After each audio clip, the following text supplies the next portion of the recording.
pin code. Hollow gods in download mode.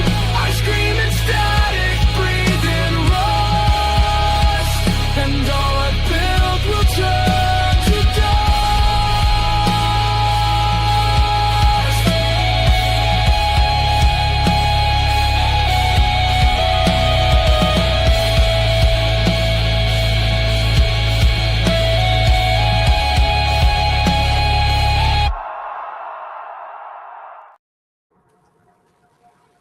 Hello, everyone, and welcome to Dirty Radio Presents TNA Impact, where we talk about who books this shit.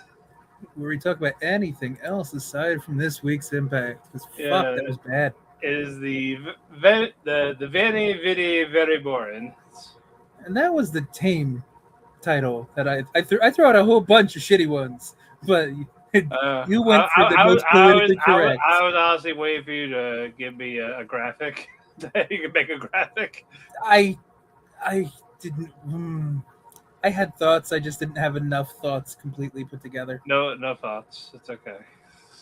Yeah. There are different kind of thoughts, like the slang thoughts. Those kind of thoughts are always nice. There's no such thing as bad thought when it comes to that.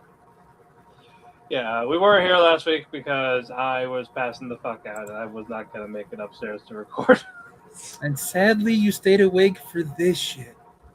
I know, because last week was really good. I loved the main event. It was really good. Everything about last week was really fucking good. But then this week, I guess they shot their load. They had nothing left. They're like, shit. All right, we can't give you too much good stuff.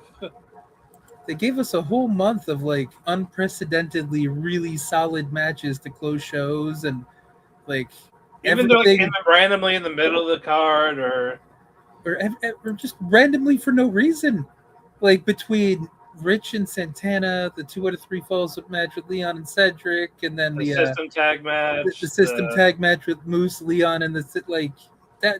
These were great matches, and then we get this. Yeah. Who asked for this? Who booked this shit? Like, what the fuck? I know who. We know who. But like, I think they already. I'm putting in my early bid for worst bookers of the year, and that's these fucking idiots, Dreamer and Delirious, because this is fucking pathetic. Like, holy actual shit. It is. But anyway, I'm not going to reviewer. Draw me. There's no funny title. The WC editor in War Chief. Exactly. I couldn't go for a funny title because this episode was a joke. So you can't do a joke on top of a joke. It's like South Park had to take a couple years off because you can't satire when the world is already on fire in a big enough joke. The satire doesn't work that way. So exactly. Off the top here, I'm going to announce for Dirty Radio that we are looking for writers. If you want to write about wrestling or pop culture, go to the Dirt Sheet Facebook page, fill out the Google form, and just give us an example of your stuff, or if you're just new. And then by June 15th, the mod of the page will email you to let you know if you move on to phase 2, as they say. So I figured I'd plug that in for him. So if you are, good luck. Be cool to have you. So are you actually going to get back to writing, or you still don't have the bandwidth? I want to figure out how I want to do the writing for them, especially depends on who he brings. Mm-hmm. Like I could do some anime. It's just more of how I want to do it because it would be like the end of the season, or I could do a compilation in the beginning, like my first impressions, like what the show's about and how I feel about it after watching the first 2 to 3 episodes. I think first impressions and then final thoughts, as in like after the finale of whatever the curve. I got to the finale. That could be cool. I would write some as a full show, like not all of them, but some of them, and and then I would do like how I do my award shows, but I would write them down. Like I would write everything I seen, the final grade, and then the awards on that. I just think it'd be interesting if you did a first impressions, and Yeah. then when you did the final take, final whatever the fuck you want to call it, like you could link back to your first impressions. Yep. Like And hey, then this is see how how I it's thought about it. changed. Let's see if that changed or not. Exactly. See if it won you over. See if it got better in certain spots. Or worse. I just gave up. That would be fucking hilarious too. I gave up on that one.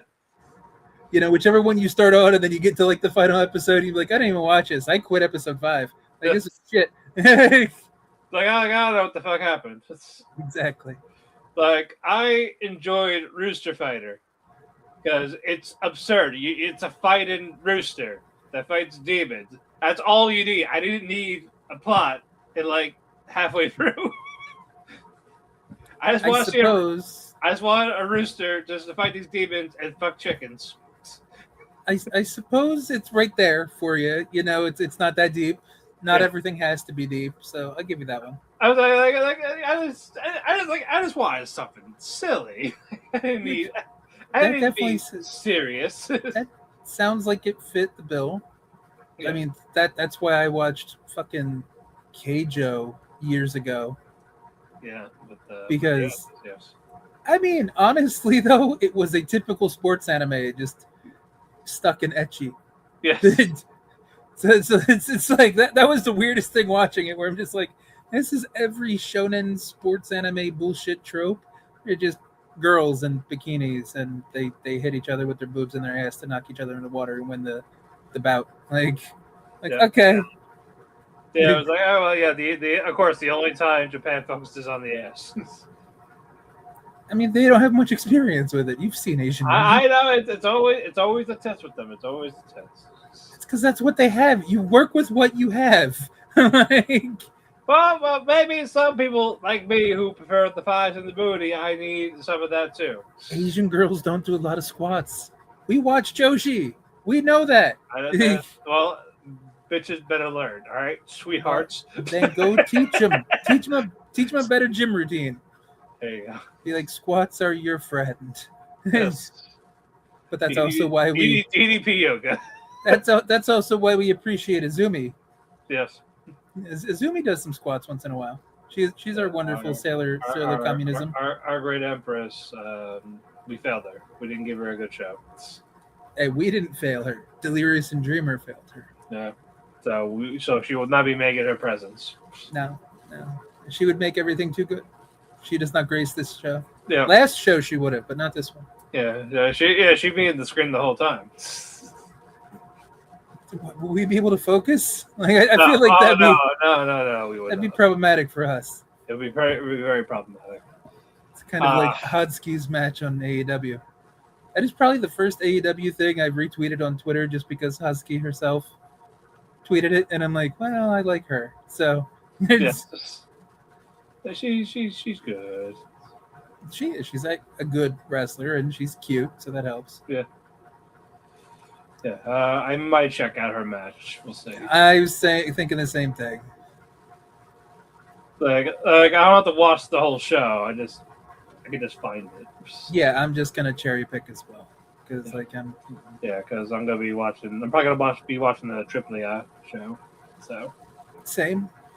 But it looks like a decent card. So it does, and well, honestly, between that and MLW Fusion coming back on the 30th, so it's like there's a lot of stuff on the 30th. Yeah, it's a 2-hour premiere now, right? I believe so. Okay. And also with the news of New Japan, Bushiroad diluting their shares and sending it to TV Asahi and Cyber Agent. So Cyber Agent now has acquisition in Noah, DDT, TJPW, now New Japan. Correct. Not Stardom, because that's still Bushiroad, because they're the only ones that make the money now. That is correct. Yes. So the other thing I heard was that New Japan World was going to no longer be showing AEW. Yeah, I get it because I think they want to promote my AEW app because that's for international mostly. Well, that, and also there's the other chance that it gives New Japan a chance to kind of rebuild and focus on themselves. Hopefully. But TV Asahi and Cyber Agent also own Abima TV, which is the streaming service that Wrestle Universe uses and where you've seen some Noah stuff and some DDT stuff. So there's a chance that AEW could always contract through Abima to do stuff if they wanted to still work through Cyber Agent and TV Asahi. Right. Because obviously Cyber Agent and TV Asahi have worked with them before because they've had TJP girls on AEW. They've had DDT people because of Takeshita. So, or Takeshita, however you pronounce his name. Takeshita, yeah. I don't watch that product. Yeah, that's just kind of keep saying that. I thought it was Takeshita, but I kept getting corrected. I was like, oh. I thought it was Takeshita too, and I've just heard people say "take a shit" just to be funny. But I'm just like, I can't remember because I don't watch the show, so I'm just gonna throw it out both ways, and one of them's right. Yeah, well, that was Corey and I started in that for him. I mean, it is it's right there in the name. Yeah, take a shit. Take a shit out. Can't really fucking blame him for that one. It's right there. No. So now he just calls him Take. It's kind of like what fucking Dick Togo was Dick to go. Come on, that's too easy. Too easy for Americans. Dick to go. Like, that's what you need an app for. I guess that's kind of what Grindr is, right? It's just Dick to go. Exactly. Yeah. Where do we find your next Republican Party? Dick to go. Yes. Why is it just this picture of a Japanese wrestler? You wouldn't get it. Yeah, you won't understand. It's too deep of a meme, man. Too deep. But Speaking of things that were too deep. The boys finish. Yes, the boys. It was fine. Yeah, my problem with the season itself, it felt like really overhyped and it didn't deliver. Like it was rushed. Well, a couple things. Like the finale definitely felt like it was wrapped up too neatly. Mm-hmm. With how gritty the previous seasons were, I wasn't expecting such a clean kind of wrapping to everything. Like fucking it was just weird, and the fucking Homelander final fight was really underwhelming. Kimiko speaking was the worst thing of the entire season. I didn't like that, no. Because she just turned into a gigantic fucking like mean fucking porn reference every time she fucking spoke. And I got real sick of that. And of course, people that die, like Frenchie. I mean, the best thing about Frenchie dying is Kimiko shut up for the last 2 episodes for the most part. So I'm like, I don't have to listen to like hairy gooch guzzling fucking triple sex gangbang fucking whatever the fuck she was saying anymore. Thank God. Okay, just have her blast people. I'm okay with that. Like, but Butcher was nuanced of a character, and I like the fact that you kind of watched his like the few things holding him to the world or reality or humanity just left him. Ryan didn't want anything to do with him. Terror died, so then he decided to go out in his own kind of blaze of glory kind of thing. Yep. Which that was Huey's job to kind of put him on the right track, and that's exactly what he did. The Homelander fight was anticlimactic. It was stupid. Yeah. It was stupid because when he took the V1, it would have been nice to see something change about him. Right. Because it was so unstable and so like different, and oh my God, what could happen? Like, and nothing. He was just a dick. Yeah. And I think the last season also suffered too much from what I mentioned earlier about South Park took a couple years off because you can't do proper satire of world events when world events are already ridiculous and comical enough. Right. And this felt too on the nose for a lot of what was going on. And like the Deep finish, well, I love the fact that Deep was so much of a not self-aware man-child that he wouldn't say that he fucked up and got yeeted in the ocean and murdered. He would just not take accountability. But then the fish with the Ambrosius thing, that made no sense. They didn't hold some kind of like funeral for Ambrosius. do fish telepathically know that it was Deep's fault? Like, that felt heavy-handed as all hell to like be some kind of social commentary. Like, yeah, you should just had that one octopus just kill it.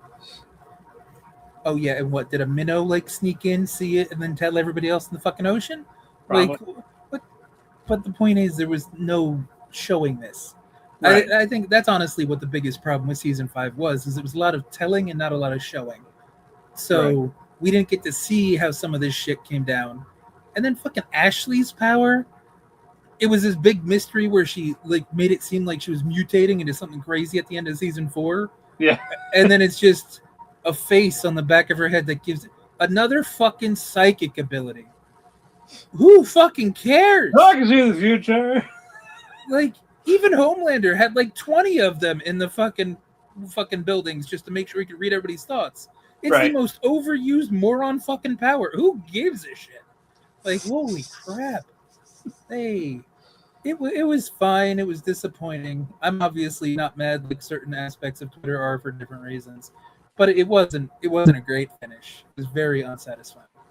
Yeah, it was just more like at where they were. It's like, all right, I guess, because with these shows, you can never make everyone happy with an ending, almost.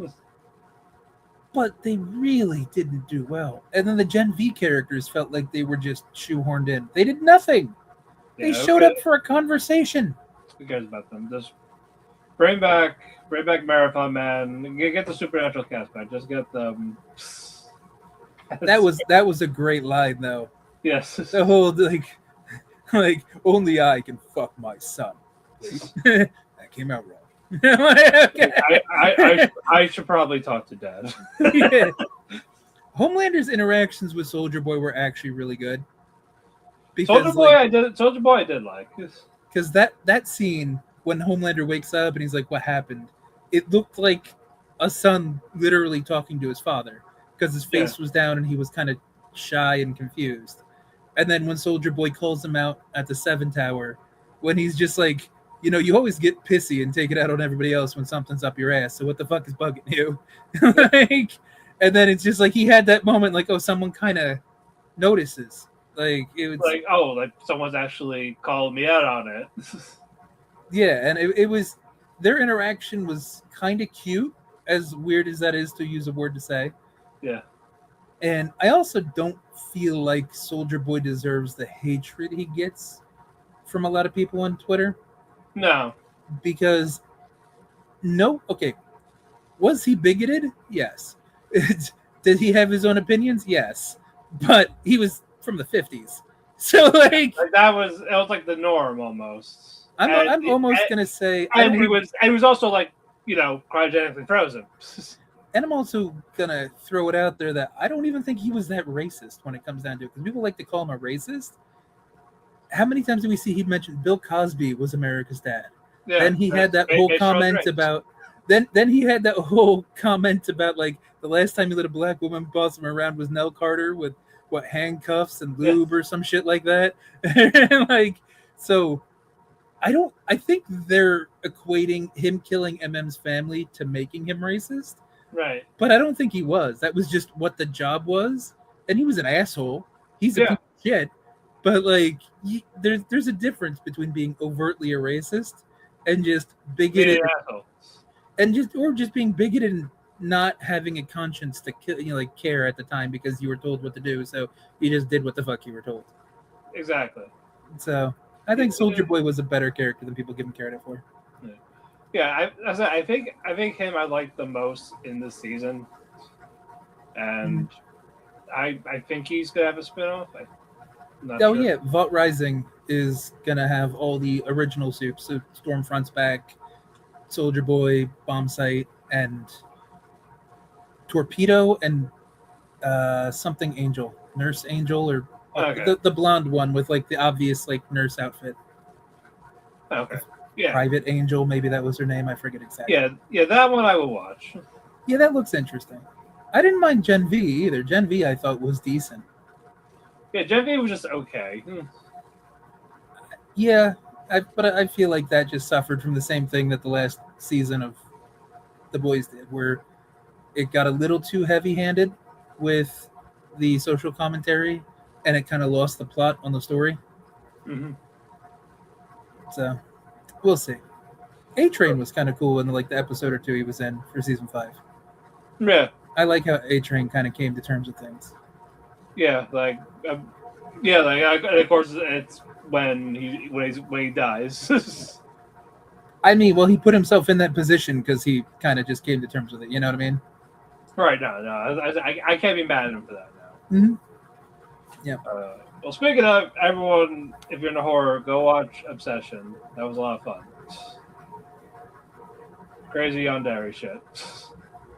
Is that an anime or just a? It's a regular horror movie. But yeah, basically, a guy likes a girl, and he's very socially awkward. So he finds this thing at a store, like if you like snap it, you make a wish type of thing. Sure. And he wished for the girl that he liked to like fall in love with him, like really fall in love with him. Oh. And she got very possessive type, and her performance was just fucking great. But this is yandere fall in love, like school days fall in love. And she kills for it. She kills for it. Like school days. I just like school days. But she doesn't kill him. Oh, so there's no ending where you just go, nice boat. There's we can't say that. We're not bringing the nice boat meme back. Oh, that was such a great meme. I wish. If I could spoil it, I could. I would. Is it? How new is it? A couple weeks. Okay, then you don't spoil it if it's just that. Yeah. It's been out for a couple weeks. Yeah, that's not old enough to spoil things openly. Like I was saying, YouTubers have been doing a good job at horror, so take no fucking notes, Hollywood. Wait, this is a YouTuber doing it? Yeah, like a YouTuber directed it, yeah. Like a big YouTuber? Like, what was the name? Hold on. It's PewDiePie doing horror. No, it's not PewDiePie. That'd be funny though. Curry Baker. Is that the actual YouTuber name? Or... That's his name. He has a sketch comedy called "That's a Bad Idea." He also made a YouTube horror movie, Milk and Cereal. None of this sounds familiar. Yeah. But you said it was decent, so. Yeah, like him, I like the Talk to Me, Bring It Back, and now we got Backrooms that came out today. Like the YouTubers have been doing good horror, so. Oh, Backrooms is done by YouTubers too? Yeah, it's the guy who made the YouTube series of it like 4 years ago. He's like legit directed it, yes. Okay, so he's doing like a VisiPop thing where he finally got official funding to do a bigger scale thing. Yeah, because it was either this or go to college. He's like, you know what, fuck it, I'm going to take this chance. Good for him. No, he's like 20 years old too, like goddamn. So he's been doing since he was like 16. Good on him. Like, right? Mm-hmm. So definitely go check it out and support him. And then we had Markiplier with Iron Lung, and Hollywood getting mad that his was better box office. They're like, let's just scratch that. I mean, that's also the difference between people who want to support someone like Markiplier because they have a relationship with him. Yeah. And no one gives a fuck about a cold Hollywood fucking movie that they just decided to reinvent the fucking wheel or just redo something from fucking 40 years ago. Like, the theaters are dying for good reason because movies suck for the most part, and nobody wants to spend $20 a ticket and like $50 between popcorn, soda, and a ticket just to get disappointed on a mediocre pile of shit. Yeah, exactly. He's probably working on the next Texas Chainsaw Massacre. Why is there another one of those? There hasn't been a good Texas Chainsaw Massacre since the first one in the 70s. Looks like a reimagining. I don't care. It's like decent. I'll give him a shot. He's been good. So you do that then, because I'm sick of reinventions remaking the same fucking like the first one was fine. Why do you have to remake it? or I'll watch his next horror movie, which is Anything But Ghosts, that comes out next year. At least that doesn't sound like a remake, so that's fine. No, it's a new. Its premise is two fake paranormal investigators must face actual ghosts while dealing with the deception of their own fraudulent business. So it's like Scooby Doo. That could be entertaining. Yeah. I'm excited for that one. But yeah, no. So but yeah, I'll be seeing Backrooms on Sunday, so I'm excited. Nice. Because we're excited than this fucking show. Low bar. Yeah. We could just do that real quick for you. So here, 15 minutes in and out. Real quick. Here's what happened first. Heel champions, one babyface champion against 3 baby faces and 2 heels. Yeah, there were 6 heels and 4 baby faces in that match. You do the math. Figure out the kind of bullshit that went on. Yep, and we don't know because the people that lost matches or lost titles are in this alleged number 1 contenders type thing. So Allegedly. Yep. And of course, shenanigans. I like the neck breaker combo Santana and Ali did. Oh yeah, the rolling buck 50 into the rolling neck breaker. That was nice. The finish was correct at least on this match. Yeah. The challengers did win. It was Casey Navarro. Pinning Ali, so I'm okay with blessing that. in disguise. Yep, that was pretty good blessing in disguise too. I mean, it's Casey, of course, it's good. Yeah, but yeah, it's either going to be during a tape-in or a Slammiversary. So hopefully, it gets dragged out to a Slammiversary. Exactly. Because I wanted to have proper time. Casey needs a good match. Mm-hmm. And speaking of Ultimate X, it's going to be 6 people. Right now it's the Cedric and Leon Slater. So, the next 4 are going to be, we'll probably have qualifying matches next set of tapings. Sure. That gives us plenty of time over the next, 3 weeks? They'll probably add Fabian. Aichner might get in. They might bring back like Starboy or Adam Brooks or somebody like that from the Open Challenge thing, just to add a wrinkle person. Huh? Suicide. We haven't seen him in a couple years. They might. Yeah, doing TJP is free. He's not doing anything. Yeah, I was gonna say it's not gonna be Caleb Conley because he's in JCW. Yeah. Even though I don't know how hard stuck those contracts are, but I don't see him needing to don the suicide mantle again because he's getting a decent push. Not. He's getting a fairly legitimate push in JCW. Okay. Because he's Russo's chosen one. So if you remember AJ Styles from like 2005 to whatever that was, that whole like triple X gimmick, Oh, that kind of thing. When it was AJ and Russo, I think that was AJ was the chosen one. Yeah, you know what I mean. Yeah. 2003, yeah. But when AJ was the chosen one with Russo, this is similar in that vein. Okay. That makes sense. We get our Wicked Garden match next week with Righteous and Hardys. What the fuck does that mean? It's going to be weapons covered in flowers. That sounds awful. I know. But Righteous better win. I don't know. I don't even care who wins that match. Because it's not going to be us. It's not going to be the fans. I feel like that's just going to be it's not going to be the end, probably. It's just going to be a shenanigans fuckery match because there are no tag teams in TNA, really. So they're probably going to have a Hardy compound segment after this. Exactly. Like we mentioned in our thing, like BDE hasn't been on fucking TV in 2 months, but apparently they're promoting him for next week. Yeah, like I said, he Edwards. But him and Rich Swann had 2 matches together as a tag team. You don't see them.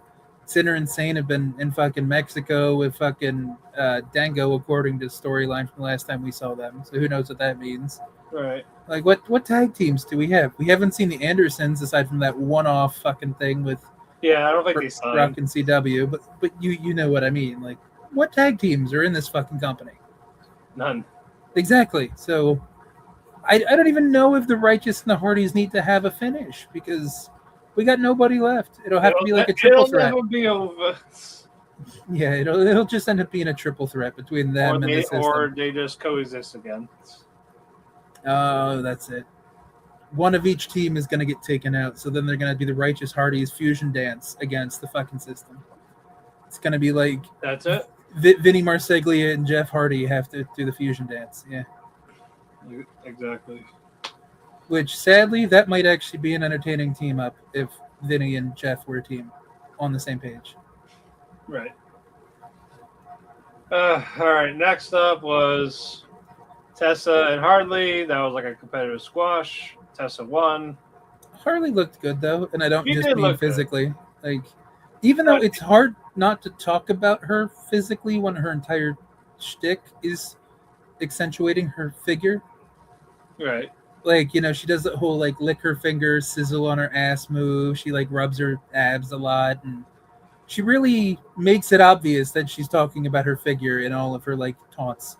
So, like... in all of her glory. It's impossible to write about her matches without objectifying her, because her entire shtick is objectifying herself. Right. She's even... What the fuck's her name? Like, the British Babe? Is that her nickname? I think. And so, like, the fuck? like, I can't even try to tastefully talk about her because she's over there fucking like shaking her ass and fucking doing all this other shit. And I'm like, I'm not mad. She's whatever she's got to do. She's attractive. Don't get me wrong, and she seems like she's pretty good in the ring. But we need to see more of her and more of Myla. Right. Because that knockouts division needs Jesus as well. Not as bad as a tag, but like knockouts need help. Needs Jesus. Need to get you some Jesus. All right, to the back, Lee's training, personal concierge. It's like, hey, you listen to us. It's our time. She just like mad dogs him and he fucking backs up. That's what I thought. Bitch. She should have said that. She should have said that. She should be like, you bitch. She should have said it. She should have said it in Mandarin. Sure. Next up, Stax and Santino. This was a terrible match. This was not good at all. Stax looked completely inept. He got out-wrestled, out-maneuvered, out-everything by a semi-retired, twice his age comedy wrestler. Yep. What was the fucking point of this match? To set up the tag match, of course. But even the ref saw Ariana grabbing fucking Santino's hand. And that should have been a DQ. Or it should have at least prevented her from counting the pinfall for the cradle. Because a sock is not considered a foreign object. It never has been. Not for Foley, not for Cobra. Don't try to reinvent the fucking wheel. Like, Stax looked like a complete fucking bitch. Got out fucking wrestled by somebody twice his age and semi-retired comedy fucking actor. And we're supposed to give a fuck? Like, this dude is dead. Yeah, no, like, I need him to go back. Yeah, his whole gimmick is shit. Like, get rid of him. I don't mind Ariana, and I don't even just... Yeah, Ariana can stay, Stax could just stay in developmental. Yeah, I don't even mean because Ariana's attractive. He's never going to get called out. No, he's awful. He's generic looking, his moveset sucks, and he's effectively jobbing to Santino Marella and only winning based off of heel bullshit. It's like, fuck, stupid. I agree. But yeah, Indy came out to chase away Ariana Grande, Grace, and Stax. Hey, let's have a match right now. And Daria's like, did you say match? Not on my show. I make my own matches, not you. You don't make the matches. I do. You know what? I like it, but for next week, because I like the idea of Stax beating up Santino twice. Yeah, so obviously you know that Santino and Indy are winning next week. Oh yeah, and I'm hoping this sends Stax packing. Well, but then it's gonna fucking spin into Indy versus Ariana in a singles. Yeah. And maybe Stax and Santino are on the outside as like seconds. That's gonna be the blow off. That'll be the Slammiversary match. Hopefully the countdown to Slammiversary match. One can hope. Because I'm done with this. Like, after Slammiversary, this better be done. Stax better never show back up on fucking television. Watch them drag it to lockdown. No. Stax will be one of Team Daria's members. Team Santino versus Team Daria. Winner gets the manager position. Sadly, that's probably the way that they're going to play this. It is. I'm pretty sure he'll get Santana, and I'm pretty sure Dario will get Macklin. Yeah, it's just going to be typical heels versus baby faces bullshit at the time. And I know. AJ Francis bullies someone about his paperwork. Which what was the did I fall asleep last week, or was that just you? Because I don't remember him talking to any random dude about paperwork. This is new, so okay, so it's completely an angle that we have no clue what the fuck he's talking about. He's got a contract for more bitches. I don't know. What the fuck? It's like, just why? We're supposed to know what the fuck is going on. Even people that watch weekly aren't supposed to be confused. Just say what you got. They don't know. That's the problem. They don't. It's like, we got an idea. What if AJ was trying to contract something? What? Something. What? Don't worry about it. Something. He needs the paperwork. For what? Paper reasons. You'll find out next week. Fucking stupid. Fucking delirious, everybody. Next up, the debut of Fabian Aichner against Eddie Edwards. Stupid. Mm-hmm. Fabian looked okay. Sure, but like, if you weren't gonna have a real finish, who cares? I know they didn't want either one to get pinned. I get why they did it. But This was such a pussy bitch match. Like, oh well, Fabian can look good, but he can't win clean. There has to be shenanigans. Yes, of course it's the system doing it. The butterfly and Tornado DT, they weren't bad looking. I wish that finisher was a little smoother. Yeah. I also wish that the name made more sense, because I feel like they said that the finisher is called La Vina, which I feel like that just means the vine in Italian, which is stupid. It's like, it's stupid, because it's not even a fucking, like, it's not grapevining a leg or anything like that. It's just he floats over and he puts you in like some kind of fucking like crossface or whatever. Yeah. There's no vine about a crossface. It's the deadliest move because it kills people, kills kids. No, that's gym equipment. And the Bible. And the Bible kills children too. Exactly. Children have died in the Bible, so like there we go. Yeah. Fuck. Like, why don't Catholic schools have more shootings? Because could you imagine if there were shootings in Catholic schools and the Bible? Just dead kids everywhere. They'll be prepared. They just hold the Bible up. It's basically like fucking bulletproof. It's like, stop, and just shoot him anyway. You need hollow points to get through some of those. Those are thick books. Like, yeah. It's like, Jesus will guide me. It's like, oh, I'll guide you to him. Yeah, the 9mm is not going to work. Break out the fucking 50 cal. Okay. And lastly, this took a half hour. And it was unnecessary. An unnecessary half hour, unnecessary main event. We have had an entire month, at least. I don't give a fuck exactly on the true amount of time, of Zaya turning on Lay and having this big emotional moment. Lay finally getting the title back. Zaya still being her former ex-best friend, still pissing her off. The finish doesn't need to happen. The story is there. Lay wants to put this to bed. Zaya hates Lay. She wants to take the title off of her. That's the story. That's the match. Yeah. We don't need some qualifying fucking ass backwards bullshit match where fucking doofus ass fucking Mr. Elegance gets in the way and trips up Lay into fucking eating a dark side DDT. Like, right.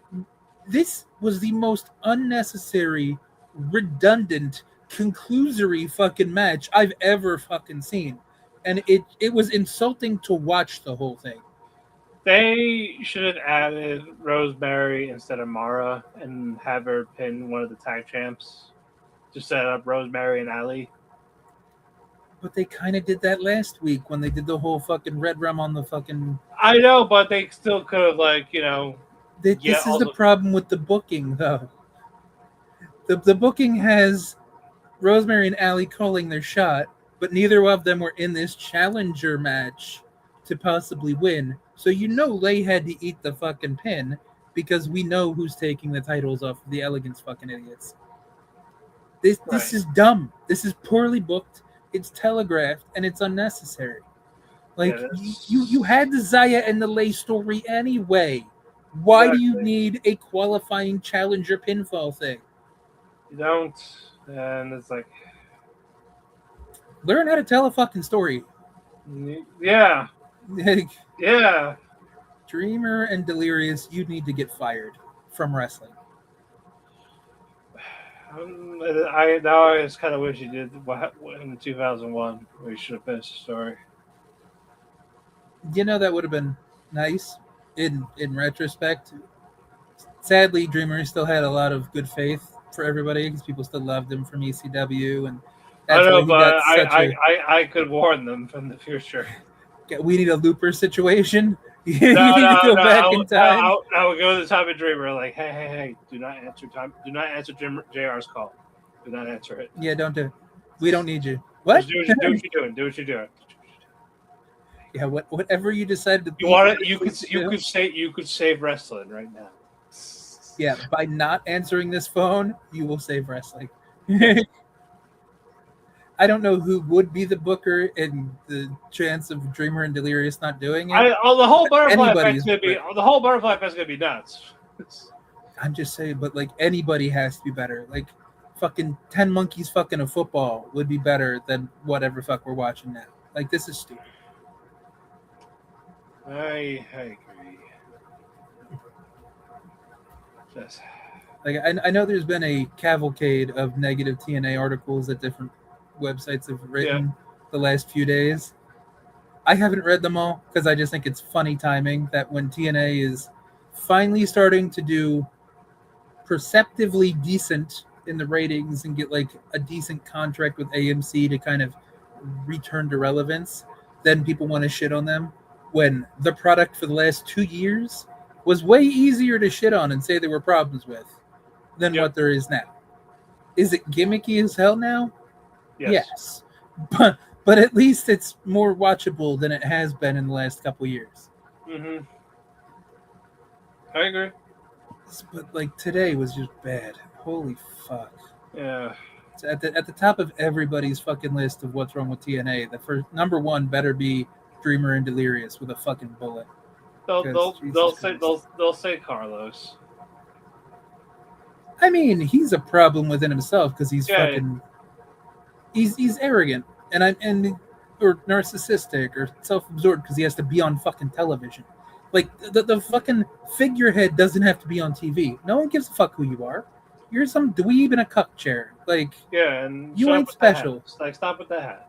Yeah, you're a little fucking TNA baseball captain. You can sit on that and rotate. The hat's gay. I'm just gonna say it's gay. It's only gay on him because it just looks bad. Like he just looks like such a cucked dweeb. That's why Macklin said, "Go back to your cuck chair." I'm like, base. He watches our program. He understands. He gets it. It's a Jersey thing.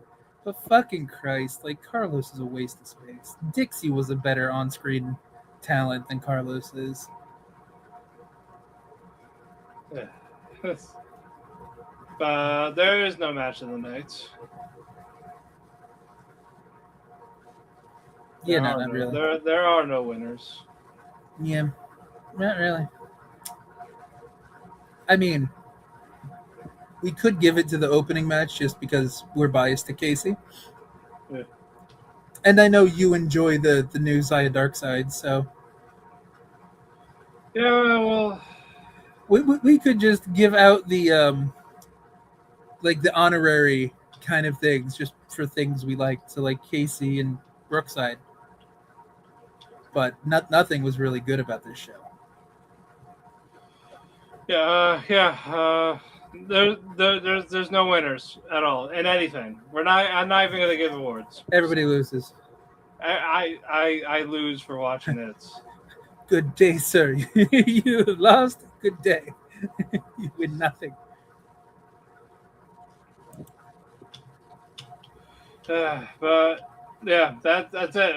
We're sorry that if you tuned in, that was it. But yeah, we're done. We're done. Hopefully, there's a better show next week. Hopefully. Follow Dirt Sheet Radio on all socials, whether it's Twitter, Threads, Instagram, Facebook, YouTube, Blue Sky. We're everywhere on social media. Check out the website, comicbookclick.com, for your geeky pop culture needs.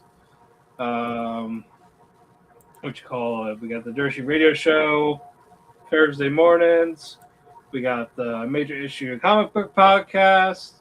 We cover wrestling every day, whether it's Raw, NXT, Dynamite, Collision, Impact, SmackDown, random Japanese or independent shows, CMLL, AAA. Follow me on Twitter, DaveX12, Instagram, House Husband Cosplay. Follow Andrew at NBC War Chief and check out his stuff at thechairshot.com. Always use your head. Our Asian Island Pacific Heritage Month is almost over. My last one came out a couple days ago with Giant Baba. Who is tomorrow, Andrew? Tomorrow it's 29th is tomorrow. Yeah, Don Morocco, and then Ricky Steamboat for the 30th, and then Shiki Baby for the 31st. Who was the 31st? Shiki Baby, Iron Sheik. Shiki Baby. Fucking bullshit. Yeah, you saved the best for last. Damn, why not? You gotta save the best for last. You do. No, I respect it. Because he break your back, make you humble. Man, he better make TNA humble, but no, we'll be here. We'll be here next week with the Wicked Garden. Yeah, God. Yep, and all this other goodies we're gonna miss out on. Goodbye, everybody. Go, just go. This concludes our broadcast day. Good night, and God bless The sport of professional wrestling.